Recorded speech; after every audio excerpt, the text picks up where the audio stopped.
Fala galera, estamos iniciando mais um podcast Casa de Ensino Academy Brasil e o podcast de hoje estamos novamente aqui com ele, Gabriel Viana Barbosa, nosso diretor, nosso professor, nosso fundador do Instituto, e hoje a gente vai falar sobre psicanálise.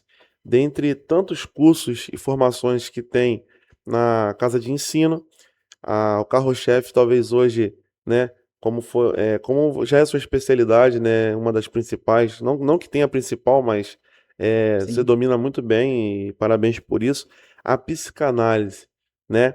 E a gente vai conversar sobre isso, falando um pouco sobre mecanismos de defesa, falando um pouco sobre inconsciente, falando um pouco de padrões, de repetições. E hoje é um momento especial porque tô feliz de fazer parte desse projeto e tamo declaro junto. aqui público que é muito bom, está sendo muito legal, muito produtivo estar com você. Defina para quem é leigo o que é psicanálise, o que que ela faz, qual o poder dela. Vamos lá. Olá, pessoal, tudo bem? Vamos falar sobre psicanálise hoje. Vou começar com a base, que é Freud, Sigmund Freud. Ele, ele vai revolucionar o pensar sobre a nossa consciência, trazendo um grande X chamado inconsciente. Na verdade, eu tenho uma frase que permeia os meus pensamentos, é que o inconsciente ele não existe. O inconsciente é a ausência da consciência. Ou seja, ele só existe quando não existe a consciência. Uhum. E Freud vai falar sobre inconsciente, ele vai desenvolver essa teoria, essa tese, ele começa a provar essa tese sobre inconsciente. Ele vai definir as tópicas, né, as tópicas do aparelho psíquico. A primeira tópica, inconsciente, pré-consciente, inconsciente. Com certeza você já viu a imagenzinha do iceberg, né? Esse iceberg, a parte de cima menor, falando sobre o consciente, e o inconsciente na parte de baixo. O inconsciente, ele movimenta mais a nossa vida, Isaac, do que nós pensamos.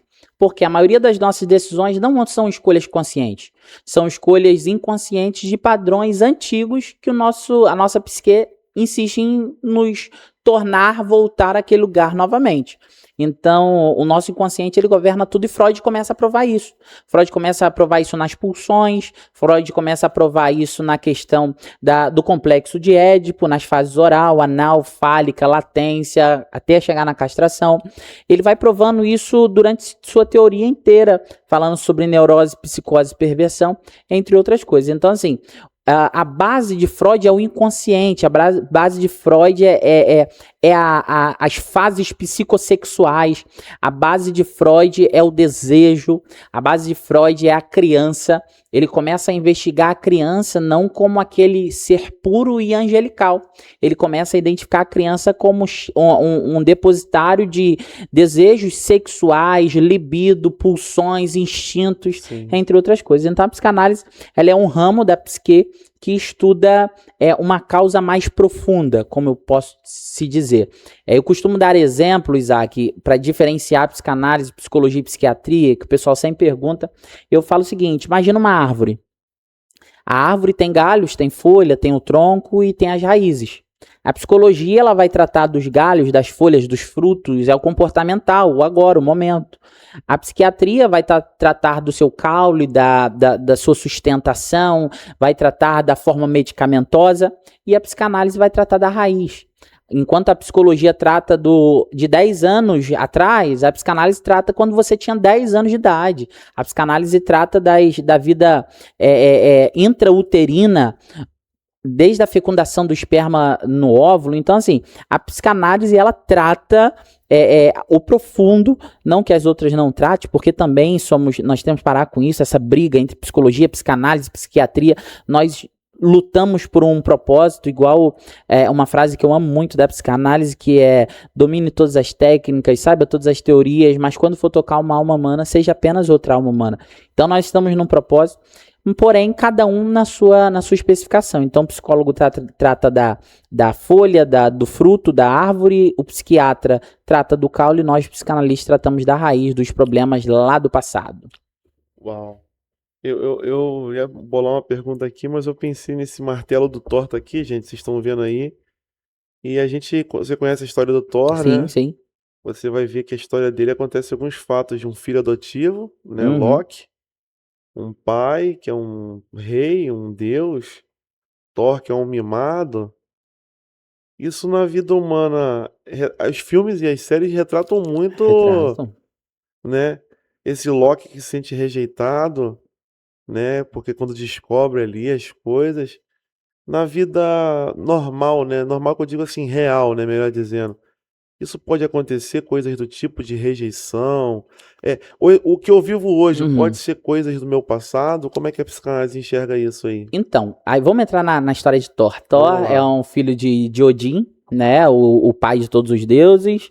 E aí ele também é um deus, o deus do trovão. E o seu irmão adotivo é Loki, o deus da mentira, da Trapaça. trapaça. Só que o que é interessante é que ele não era esse deus na infância. Ele se tornou esse deus da mentira e da trapaça. Por quê? A, a psicanálise vai explicar, Freud vai explicar que o nosso cérebro, ele não quer a dor. A nossa psique não quer que nós venhamos sentir dor. E aí ela começa a criar algo chamado mecanismos de defesa. O que pode ser um mecanismo de defesa? Uma negação. Igual quando alguém tem uma notícia de morte. Não acredito, não acredito. Isso é um mecanismo de defesa, esse não acredito. Essa incredulidade. Então nós vamos criando mecanismos de defesa para o quê? Para nossa mente não sentir dor. Para nossa psique não sentir a dor. E aí tem um mecanismo de defesa que é o principal, que a gente chama na psicanálise de recalque, é quando a dor ela tá consciente e aí esse mecanismo chamado recalque, ele coloca para baixo, ele recalca aquela dor e joga para o inconsciente. E aí nós costumamos dizer que é como aquela pessoa que segura uma bola dentro de uma piscina, quando ela solta, vai lá em cima. Então, o mecanismo de defesa principal é o recalque, é a negação. Você joga lá para baixo, para o inconsciente, só que aquilo volta. E vai voltar como? No ato falho, no insight, no sonho. Nós sonhamos todos os dias. Você sonha? Você lembra do que você sonhou hoje? Se você não lembra, eu tenho um dado para te falar. Você teve pelo menos 5 sonhos essa noite. Mas por que a gente não lembra? Porque foi doloroso e penoso para o nosso consciente e nós recalcamos e devolvemos para o inconsciente. Ou seja, fica aquele ciclo vicioso. Então, sim, nós podemos lidar com a rejeição, nós podemos lidar com o abandono, nós podemos lidar com a maioria das coisas, mas o nosso consciente, às vezes, ele recalca. Aí aquela pessoa foi rejeitada na infância, mas ela não lembra da fase nenhuma da infância dela. Ela não lembra do momento nenhum na infância dela. Por quê? Mecanismos de defesa. Então, sim, nós lidamos com a rejeição, nós lidamos com... E culturalmente, Isaac, eu vou trazer um dado aqui, que culturalmente, no Brasil, nós já nascemos com alguns problemas. A rejeição, porque o nosso país, ele não começou como país, ele começou como colônia. Então, nós lidamos com a rejeição, nós lidamos com o abandono, nós lidamos com a submissão. Hoje você vai falar com alguém, as pessoas estão, ou elas explodem muito, ou elas, não, tá bom, ou reprimem tudo. Ou seja, nós já culturalmente já nascemos com isso, sabe? Então, a psicanálise, ela tá presente o tempo todo na nossa vida. E a história de Thor, de Odin, da família disfuncional, né? Porque é uma família disfuncional, um irmão que fica tentando matar o outro, o pai que tira o poder do Thor e ele só pode empunhar o martelo se ele for digno. Em uma parte do filme dele, ele não se torna digno por uma maldição do pai. Então aquilo ali faz muito sentido, porque as famílias, a maioria das nossas famílias são disfuncionais. Até aquelas que parecem ser funcionais não são funcionais, porque nós somos o resto dos problemas das outras famílias. O problema da família do seu pai e da sua mãe se juntou e fez você. E aí o problema da família da sua esposa, do pai e da mãe, fez ela. E aí você junta dois problemáticos para formar uma nova família também com problema. Então, a maioria das nossas famílias são disfuncionais e é por isso que nós precisamos da terapia para poder tratar isso. Legal, legal. Você falou sobre mecanismos de defesas. Existem 3 tipos de pessoas: o neurótico, o psicótico e o E o perverso, perverso. né? Você consegue explicar um pouco pra gente disso? Como entender um pouco disso na psicanálise? Normalmente, eu tenho uma explicação que ela é de fácil entendimento e compreensão. Eu sempre, Isaac, tento passar do jeito mais fácil. Eu poderia usar linguagens clínicas, falar de forma eloquente, falar de forma mais abrasiva, de forma mais personificada possível, mas eu falo de forma simples para todo mundo entender. Nem todo mundo vai entender se eu chegar aqui e falar linguagens rebuscadas e de alto calor. Então, eu falo o mais simples possível. Como que eu explico? O neurótico, Isaac, somos nós. Como que somos nós? Por que nós não estamos nesse podcast nu? Por que nós estamos peladão aqui no podcast? Porque existe uma lei. Uma lei, primeiro, lei judicial e uma lei moral. Moral. A moral que nos rege. Qual a moral? A moral que nós aprendemos dos nossos avós, dos nossos pais, da pessoa que nos criou. Então, um neurótico é aquele que vive abaixo da lei. Tanto a lei do homem, judicialmente, tanto a lei moral. Ele vive debaixo da lei e quando ele vai transgredir a lei, ele vai quebrar a lei, ele se sente mal. Esse é o neurótico. Então, o neurótico é aquele que vive debaixo da lei.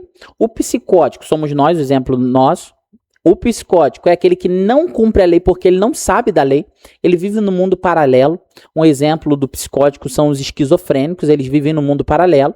Você já viu esquizofrênico com um pedaço de pau correndo atrás de alguém, com certeza. Por quê? Porque no mundo daquele esquizofrênico, de repente, aquela pessoa era uma ameaça para ele. Ou seja, ele não vive na lei porque ele não conhece a lei, porque ele vive no mundo paralelo. Já o perverso, ele sabe que existe a lei, ele sabe que tem que cumprir a lei, mas ele sente prazer em não cumpri-la. Então ele sabe que tem a lei, ele sente prazer em não cumprir a lei. E aí é o caso do psicopata, do sociopata, e aí depois a gente pode diferenciar o sociopata do psicopata, mas são esses os exemplos. Então o neurótico vive abaixo da lei, o psicótico não sabe da lei porque vive no mundo paralelo, e o perverso, ele sabe da lei, sabe que tem que cumprir, mas sente prazer, sente o gozo por não cumprir aquela lei. É um exemplo do sociopata ou do psicopata. Legal, legal. E o que a psicanálise diz sobre pessoas que aceitam migalhas das pessoas emocionais, pessoas que vivem abaixando a cabeça, não sabem dizer não, com certeza tem traumas ali para serem elaborados, desejos recalcados que não foram. Mas que você tem para dizer para essas pessoas aí? A psicanálise ela vai esclarecer por que aceitamos migalhas emocionais e migalhas afetivas. Aquilo que eu falei lá atrás, eu vou voltar de novo. O nosso cérebro, ele não gosta de criar padrões, novos padrões. A nossa psique, ela não gosta de criar novos padrões. Nós já desenvolvemos padrões, é o que nos transformou em uma persona, do latim personagem. Então, a nossa persona, ela já foi formada, já foi fechada. E aí, o que acontece? Essa persona, ela já vem com padrões. E toda vez que você quer viver um novo padrão, é muito difícil. Uma coisa, você está no processo de emagrecimento, é fácil emagrecer? Não. Para você perder 1 quilo, você demora uma semana. Para ganhar 1 quilo, só comer um açaí, você já engordou. É ou não é? Ou ficar emocionalmente instável, já faz desengordar. Então, assim, a psicanálise explica por quê? Padrões. Para você romper um padrão é difícil. Você precisa fazer aquilo por mais vezes do que você estava naquele padrão antes. Então, assim, por que nós aceitamos migalhas emocionais? Por que nós aceitamos migalhas afetivas? Porque nós já crescemos com isso. E aí a nossa psique faz nós voltarmos o tempo todo naquele padrão, naquelas migalhas. Então você não aceita migalhas emocionais porque você quer, você aceita migalhas emocionais porque já se tornou um padrão seu. E aí a gente entra na psicanálise e a gente começa a falar dos padrões de repetição, dos ciclos de repetição. Ou seja, a sua vida inteira foi assim, não pense que você vai romper agora, vai continuar sendo assim. É o que a sua psique quer. Não pense que você vai romper agora, só que nós podemos romper, sim. A galera da nutrição, da educação física vai falar para você manter um peso e aquele ser seu novo normal, tem que se manter por 2 anos. Ou seja, na psique é praticamente a mesma coisa, você tem que começar a ter aquele mesmo padrão. Talvez para quem não use terno, roupas sociais, trajes de esporte fino, entre algo, quando vai num casamento não se sente à vontade com aquilo. Mas a pessoa que usa aquela roupa todo dia, ela já se sente confortável porque aquilo ali já se tornou um padrão.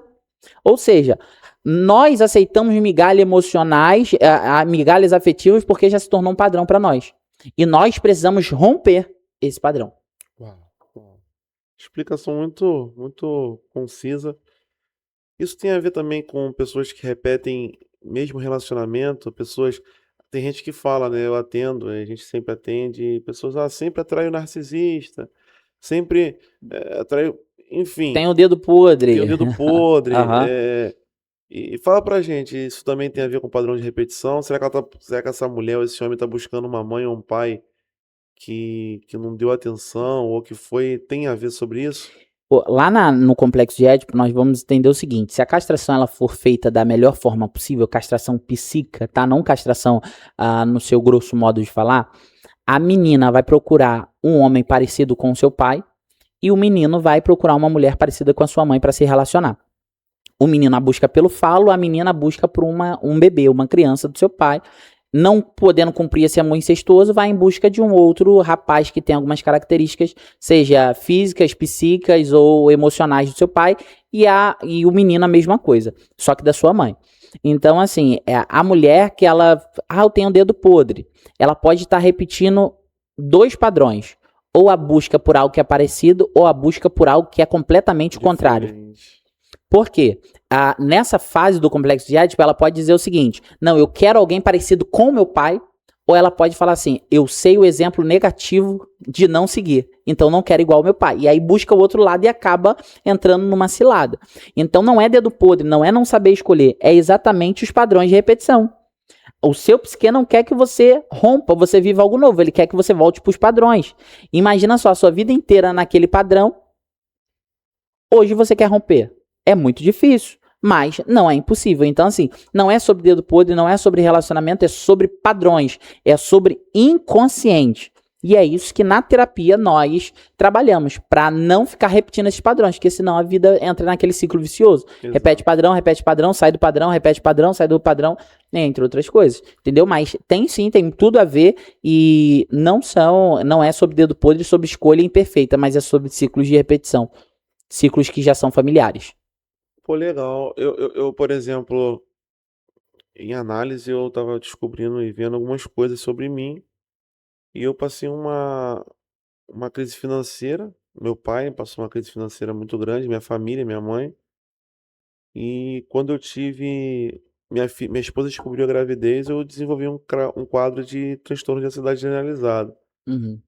E o que veio na minha mente, em análise eu descobri isso, né? Quando eu conheci a psicanálise, é justamente que eu cheguei pro meu pai, a cena tá na minha cabeça perfeitamente. Hoje eu ressignifiquei, mas meu pai pedindo um pão, pai, compra um pão pra mim, tô enjoado de comer esse biscoito de cesta básica. Ele não tem 10 centavos pra comprar um pão. Quando minha esposa conta que tá grávida, desencadeou muitas coisas por Voltou causa para de aquele um. padrão. Voltou para aquele padrão. Sim. E eu comecei a. E eu vivi por muitos anos esse mesmo padrão de escassez, porque parecia que aquilo ficou entranhou dentro de mim. E hoje eu tô vivendo outros padrões, eu tô melhorando e aprendi a desenvolver novos padrões. A escassez é um padrão. A escassez, fala sobre isso, a escassez. Porque o que é a escassez? É uma falta. Você já percebeu que tem gente que às vezes tá tudo bem, tá tudo numa boa, mas tem uma falta terrível e não consegue se organizar naquilo que tem. Tem gente que ganha muito dinheiro, e quando eu falo de escassez eu não falo dinheiro, mas tem gente que ganha muito dinheiro e não consegue sobreviver, viver. E tem gente que ganha um salário mínimo que vive bem pra caramba. Por quê? Porque escassez é um padrão. Escassez é você sempre estar em falta. E tem pessoas que têm tudo, mas sempre está em falta. Sempre está em falta. E a semana passada, assisti o filme do Michael Jackson e ele é um grande exemplo. O cara tinha Neverland, o cara tinha tudo, por quê? Porque lá atrás ele não teve, ou seja, ele vivia na escassez. Multimilionário, o rei do pop, mas na escassez de momentos, na escassez de viver algo que ele não tinha vivido. Então a escassez não está correlacionada a dinheiro. Dinheiro está correlacionado ao trabalho, à mão de obra, a fazer. A escassez está correlacionado a padrões de repetição, a repetir padrões desfuncionais do passado. Então, se lá faltou amor, lá faltou atenção, lá faltou carinho, lá faltou afeto, hoje pode faltar dinheiro.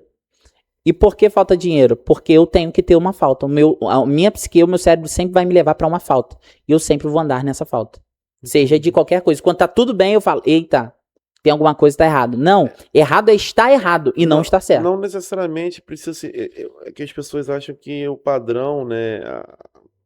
Quando somatiza, acha que vem da mesma forma como foi o desejo. Se, por exemplo, se eu tive um desejo por alguém na minha infância, adolescência, recalquei, não significa que esse desejo não elaborado, ou esse Sim. pensamento que eu não cumpri, ou esse trauma, ele vai vir da mesma forma, pela mesma pessoa. Ele pode vir um roer de unha. Um exemplo são as fobias. É, a fobia, o medo de cavalo pode vir de um trauma que não tem nada a ver com Não tem nada a cavalo, ver.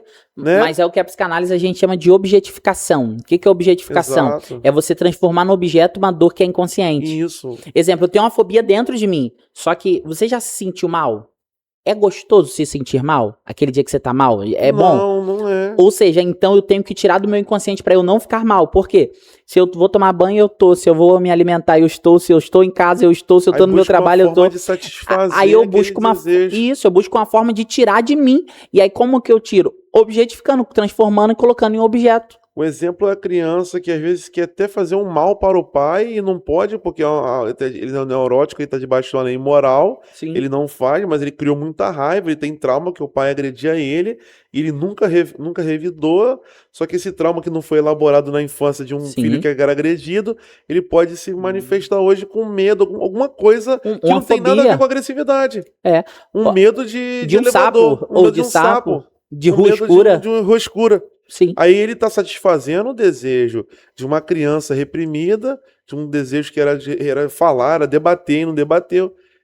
É porque é isso que no começo da psicanálise eu tinha dificuldade de entender. Aham. Eu achava, poxa, o desejo reprimido volta da mesma forma que ele foi recalcado. Só que Ele, não. ele volta na mesma força, mas não com a mesma persona, o mesmo personagem.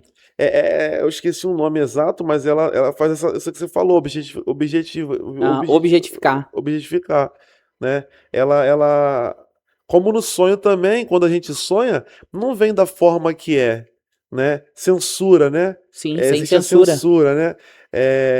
Existe a primeira censura, né? Quando o sonho quebra, Uhum. mas pode vir em forma de outra pessoa. Sim. Se é um pai que me agredia e eu quero esse desejo, eu posso estar batendo em alguém no sonho, um amigo meu, amigo meu, só que na realidade é um pai que eu estou buscando satisfazer esse desejo, ou enfim. E assim, a galera religiosa pira nesse momento, né? Porque, exemplo, você pode sonhar que você tava beijando na boca ou traindo teu marido. Eu não sei com quem era, mas eu via que eu tava traindo meu marido. Na verdade, não necessariamente precisava ser traindo seu marido. Pode ser aquele desejo reprimido lá da tua infância que veio agora. Sim. Num sonho. Mas, Gabriel, eu tenho 50 anos, pode ser um desejo da minha infância? Pode. Porque o inconsciente, ele é atemporal, não existe tempo nele. Então, o que aconteceu na tua infância tá lá ainda, ó. Igual você já viu uma panela fervendo, água fervendo? Sabe? É o nosso inconsciente. Então, algo que tá lá há 50 anos atrás pode vir agora através de um sonho. Você fala assim, ai meu Deus, eu tô com inimigo no corpo porque eu sei que tava traindo meu marido. Traindo com o quê? Talvez era o desejo que você tinha de receber um beijo lá atrás, um desejo inconsciente por alguém, às vezes até mesmo um desejo pelo seu próprio pai, um desejo incestuoso que a criança tem. Ah, Gabriel, a minha criança não tem. Tem sim, você pode ver que em algum momento da sua vida ela vai usar, se for menino, vai usar a roupa do pai para poder chamar a atenção da mãe, se for menina, vai usar as roupas da mãe, maquiagem para chamar a atenção do pai. O complexo de Édipo também fala, e é até meio, parece pesado, mas quem entende psicanálise, que é um público de psicanálise, há um desejo no menino de querer a morte do pai, porque o pai me rouba a atenção da minha mãe, da minha mãe, do meu amor. É uma questão de ambivalência, né? Ao mesmo tempo que ele ama o pai, ele quer matar o pai, porque o pai é o... Claro que ele não fala, claro que não manifesta, mas recalca. Isso aí. E aí, o pai, ele é o muro entre ele e a mãe. É o opositor. É o opositor, é o superego, exatamente. É o vilão. E é por isso que o pai tem que ser isso, viu? Pra menina, o pai tem que ser o amor e a mãe tem que ser a lei. E pro menino, o pai tem que ser a lei e a mãe tem que ser o amor. A menina ela tem que ser mais próxima do pai do que da mãe. E o menino tem que ser mais próximo da mãe do que do pai. Por quê? Aí a gente entra na segunda tópica do aparelho psíquico de Freud, que é id, ego e superego. A mãe é o id, prazer, a pulsão. O pai é o superego, é a lei, o não. E o filho é o ego, é o equilíbrio dos dois. Então, o id é o sim, o superego é o não e o ego é o talvez, é o equilíbrio. Entendi. Rapaz, top demais isso, né? É bom, né, a gente conversar sobre assuntos assim, né? É bom. A gente vai partir pro final, mas... poxa, a galera gostou do conteúdo aqui, Gabriel. Nós vamos gravar. Como é que faz pra me formar com você na casa de ensino? Fala com a galera aí. Gente, nós vamos gravar mais podcast, tá? Inclusive hoje nós já estamos gravando uma série de podcast. Daqui a pouco eu vou entrevistar o Isaac, tá? No próximo vídeo, eu tenho certeza que vai ser incrível. Mas se você quiser saber mais sobre os nossos cursos, vai lá no Instagram, casadeensino.br. Você vai saber sobre psicanálise regular, psicanálise intensiva, terapia familiar, inteligência emocional, PNL, hipnose e também sobre as terapias, tá? Você quiser marcar um horário comigo ou com algum dos nossos colaboradores, dos nossos professores do nosso instituto, ó, já ia falar dos nossos institutos, daqui a pouco, mas do nosso instituto, fica à vontade e eu tenho certeza que vai ser incrível, tá bom? Então segue lá, casadeensino.br ou gabrielpc.br, me segue lá, me acha lá nas redes sociais, me acha lá no Instagram e também no Instagram da nossa instituição, do nosso instituto, e eu tenho certeza que vai ser incrível. Tamo junto. Tamo Chegamos junto, ao meu irmão. final. Obrigadão, Me viu? segue no Instagram também, Tamo eu e Isaac junto. Júnior. Segue também o nosso outro projeto que é o Olha Pra Cima Podcast, que também tem vídeo do Gabriel lá também. E depois ele também vai aparecer lá. E vamos pra cima. Isso aí, tamo É junto. isso. Tamo junto, chegamos ao final. Valeu, galera. Valeu.